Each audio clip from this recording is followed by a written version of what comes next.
So I'm going to introduce Bharti here. She's going to explore the prevalence of heart disease among South Asians, particularly our Sindhi community. We possess lifestyle factors and genetic inheritance that makes us highly prone to major risks. While South Asians in general are predisposed to heart disease, specific Sindhi lifestyle tendencies exacerbate the effect. She's going to teach us how to beat the epidemic with advice regarding nutrition, fitness, and early prevention. Bharti is a practicing physician assistant in cardiac surgery at Stanford University Medical Center. And in addition to assisting cardiac surgeons in the operating room and surgeries, such as coronary artery bypass, she also provides education and awareness for surgical patients, both preoperatively and postoperatively. So without further ado, Bharti. Thank you. You guys can hear me okay? Okay, there we go. Okay, thank you so much for the lovely introduction. My name is Bharti Daswani. I am a physician assistant. I work at Stanford Hospital and Clinics in Stanford, California. So I've come all the way from Cali to enjoy the good Boston weather. So woohoo! I have been, a little bit about myself, I've been in practice as a cardiac surgery PA for about 6 years now, and I really love my job. Some of my duties as a cardiac surgery PA include working in the operating room besides cardiac surgeons, helping them during the coronary bypass procedures. So while the surgeons are up at the chest, I'm down at the leg removing the vein that's required to do these bypass procedures. So I really love what I do in the operating room. Not only do I get to do fun stuff like that, it's fun for me, and probably not fun for the patient, but I really enjoy taking care of patients out on the wards as well. What I do is provide post-operative care and provide some education and teaching before our patients go home. So a lot of my work is also, not only is it doing surgeries and helping surgeons, it's also providing that education for our patients. And this is, heart disease, I think, it's a topic that I'm really passionate about, not only because it's something that's prevalent in our Sindhi community, it's prevalent across our South Asian community as well. And it's something that sort of hits home for me, and it's one of the reasons why I actually went into cardiac surgery as a PA, is because of bad family history. So I'm hoping to share some of my knowledge with you today. I'm really excited to share that. I'm really honored that YSA have given me this opportunity to do so.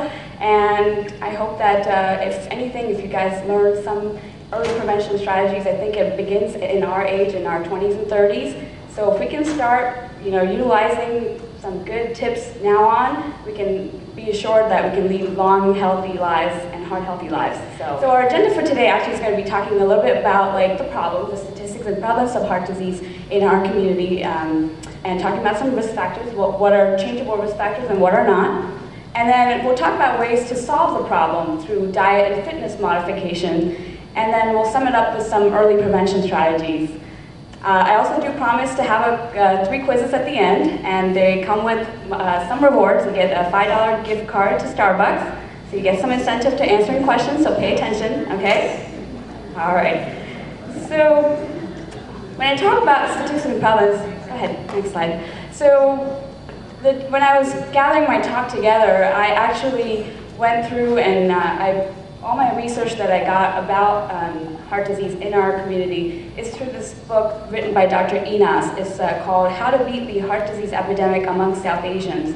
Dr. Enas is an Indian cardiologist who has been a forefather in pioneering some of the studies that have been done on heart, not only on Indian South Asians as a community. There's other data such as the Framingham data, which is based on the famous Framingham, Massachusetts data that looks at heart disease, the prevalence of heart disease amongst the Caucasian and other, I think in those studies, there have been very little representation from the South Asian community. And Dr. Enas has actually done some really good studies on focusing just on our community. And I factor some of these into this because we all are Indian too. So getting to the heart of the matter, no pun intended. So the statistics and prevalence of heart disease in our South Asian community is that there is what the studies that were done was a landmark study called the CADI trial, C-A-D-I. It's called Coronary Artery Disease in Indians. So this is the first trial that was done that looked at heart disease in South Asians. And these are the following stats that were found from that study.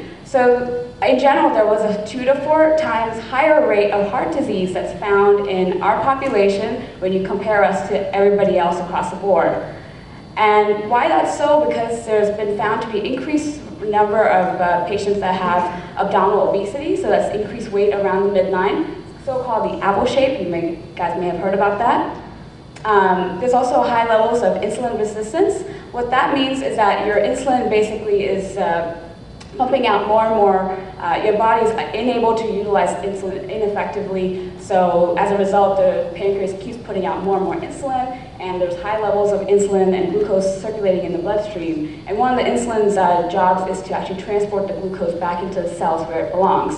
So that's been found in our, that's what we have in our genes. And add to that, if you take abdominal obesity, if you take insulin resistance, you also get a higher number of people who have metabolic syndrome. This is kind of like patients who have like the pre-diabetes picture. They may have like one or more risk factors, but they're not really formally diagnosed as a diabetic, but sort of are on their way to being diagnosed as a diabetic or with someone with, so they've found like higher levels of heart disease in that population too. Something that this trial found was that there was a high rate of coronary artery disease that was found regardless of religion, gender, like male versus female. So even though like heart disease is actually a silent killer in women postmenopausal, the estrogen premenopause actually protects us from developing heart disease prematurely. But if you're an Indian, or if you're Sindhi, if you're a female, you're just basically screwed. Sort of. I hate to say it, ladies, but you know, it's just something that's against us. But I'll talk about positive ways as to how to fight that. So stay tuned. And there was high levels of highest rate, even regardless of socioeconomic background. So what that looked into was finding like high rates of heart disease amongst people who are educated. Now, everybody in this room, at least holds a bachelor's degree. You know, we are well educated. Our generation is much more well educated than our forefathers and our grandparents. But still, like, you know, there is a high rate of heart disease. Now, why that's exactly so, we don't know. We possess some really inflammatory markers that were more predisposed to developing heart disease. And I think as more and more studies are done, we'll be able to find out exactly why and how to control it, or even like be very aggressive about treating heart disease, even before any signs or symptoms. So this last piece I thought was interesting is that there is a 4 times higher rate of heart disease in India today. No surprise there, that's the largest populations of Indians here in the world. And what there is there's a doubled rate in rural areas and a 3-fold rate in urban areas. That is a big number, guys. So I think what that sort of accounts for is that the westernization coming to India, like the McDonald's and the Burger Kings and the Kentucky Fried Chickens of the world, of America, is coming to India, and many people want to go out and eat because they think it's novel, they think it's cool, you know. Add to that like the boom that's occurring in India nowadays with people the middle class making more and more money, and you know, like I think many people have like so much money they don't know what to do with, so they're spending it, going out, just sort of, you know, following like the American lifestyle. I know that when my husband and I, we traveled to India like just a year and a half ago, our family members like, oh, we can take you to McDonald's. They have like this paneer tikka wrap. And I'm like, okay. I'm like, thanks, but I prefer like sai bhaji. So, for them it's like this new thing, but for us, like, you know, it's artery clogger and like, you know, it's just unhealthy. And I think it's just it's time that we made a change. So ongoing with this study, what I thought was interesting, what was found is a similar rate of heart disease between vegetarians and non-vegetarians. Now, you figure why so? Like vegetarians eat like fruits and vegetables. Yeah, it's a pretty healthy diet, but look at the way it's prepared. You know, things eat like pakoras, like vegetable pakoras. What are they? They're fried. If you look at the way that the food is prepared, it's a cream-based sauce, there's curries, you know, like all of that sort of adds to the unhealthiness. And also, like many people I know, vegetarians eat like some kind of bhaji with like a roti or chapati or fulko, right? So if you make that fulko from refined carbs, Refined carbs are something that the wheat itself has been stripped of its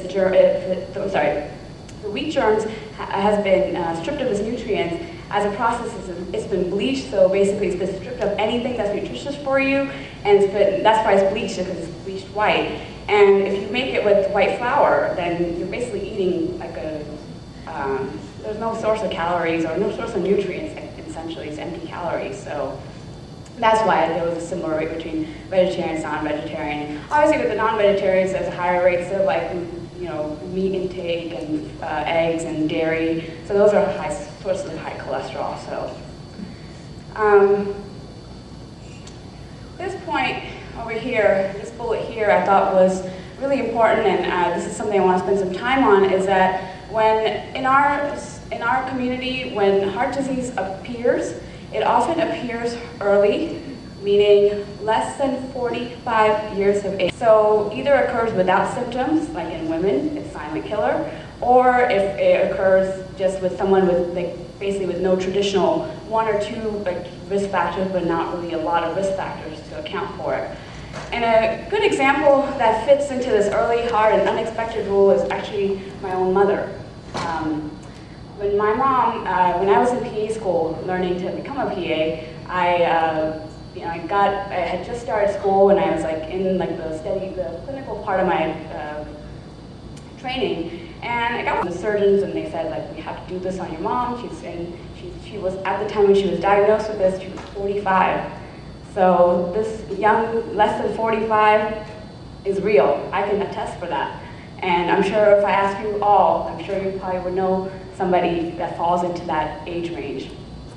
And so, luckily at that time, she didn't suffer extensive damage to her heart muscle. She didn't have a heart attack. So they were able to do a triple vessel bypass surgery, and she survived and she did well, and now then prevent them from having future events. So, and heart attack occurs about 10 years earlier than other populations, other age groups. And when the less than 45 age group is diagnosed, there is a higher risk than similar age groups in other populations. So if you're a young, 45-year-old Sindhi male, your risk of developing heart disease is actually higher than someone who's a 45-year-old African-American male. So this is very, it's very, very important to keep in mind. And 1/3 of all heart attacks actually occur in those less than 45. Now, why that's so with the why such aggressive development of heart disease, I think we still need to do ongoing studies, and we still need to, Dr. Enos has also definitely has been sort of pioneering some of these studies, and hopefully over the years we'll sort of understand why this is so. Okay. So we're going to talk a little bit about what we can do in terms of risk factors and how to change. Yeah. So since smoking is one of the risk factors, here's a physician actually. Some amounts of alcohol, and I'll talk about specific types of alcohol, can be good for you. So we'll sort of cover that a little later. But yeah, those are the ways to change it. And so I want to talk a little bit about diabetes. What I think is important is to keep this equation in mind. So if you take abdominal obesity, the weight around the midline, the apple shape or so, add to that a sedentary lifestyle, and then add to that our diet, which is primarily overconsumption of white rice. LDL is a low-density lipoprotein, which is a bad cholesterol. You may have sort of heard about that. And the triglycerides are also, what happens is that when you intake too much carbs, and if you don't, so some level of carbs is actually good for you, they're good for the cells, and if you do take too much of carbs in, all that carbs sort of stays around and then gets turned into triglycerides as a result. And then if you have high levels of triglyceride, that also contributes to having, and if you're diabetic, then it contributes to having higher heart disease. And in our population, okay, go to the next slide. Diabetes tends to develop 10 to 15 years earlier and at a lower body weight, so we don't necessarily need to be massively obese in order to be diagnosed with diabetes. And like I mentioned before, there's also a 2 to 4 times risk of having and dying from a heart attack. And complications are much more common and dangerous in women greater than men. Again, so if you're a Sindhi woman, you're around the 45 age, postmenopausal, you are diabetic, You know, that's just, it's very, very concerning, and especially with the family history. So this is why this is so important to change habits now. And say even like, you know, patients do have heart disease, do have diabetes and have to have some procedure done too. And if they have heart disease and have to have some procedure done, oftentimes, depending on the severity of the heart disease, they, surgery or like a stent procedure can only do so much. Surgery and stents, all these are not the cure itself either. You know, it's the ongoing changing of the mind over the matter, like changing your habits mentally, and you know, incorporating that will also definitely help lower your, you know, at least increase your, you know, survival and success rate. So, I've had some patients that really had like maybe like one risk factor with, you know, have to be, you know, have to undergo like triple vessel heart disease, triple vessel bypass, and you know, like after surgery, I see them and they did actually, you know, they did well. They were able to go home and they would recuperate and get back to, you know, living healthy. And like for some people, it's a, you know, a wake-up call. They sort of wake up and they're like, you know, I'm going to change my life and go to Safeway. So, you know, those are really good. I love avocados. So, nuts are really good because they're good in the omega-3 fatty acids. They have specifically like almonds, like sesame and pumpkin seeds are a good source. Again, like, you know, they're responsible for, they may also increase your high cholesterol, but they definitely are heart healthy. Beans are really good because they have like a lot of protein. They have some fatty acids as well, like especially like kidney beans, like garbanzo beans, like chole, like dal, like lentils, like kala chana. Those are really good because fiber is also good with, not only does it keep you regular, it also is, what it does is actually bind up the bad cholesterol and actually is soluble, so you'll like pass it away, so it'll lower your cholesterol that way. And you'll lose weight too. Fiber is good for weight loss as well. And whole grains are really good because they have antioxidants. So the whole grain is like anything, the whole part of the germ is there. So like whole wheat bread, or like, you know, the bread, say like whole grain flour, or like whole grain like tortilla, you know, that, you know, that has retained its nutrients and has not been bleached, so you know you're getting the antioxidants. And what antioxidants are, they are molecules that are responsible for eliminating toxins from your body, and they're anti-inflammatory, protect against, not only against heart disease, but other inflammatory states like cancer, so it's really good for not just heart disease alone. Plus they're also responsible for creating great skin, so that's an added bonus.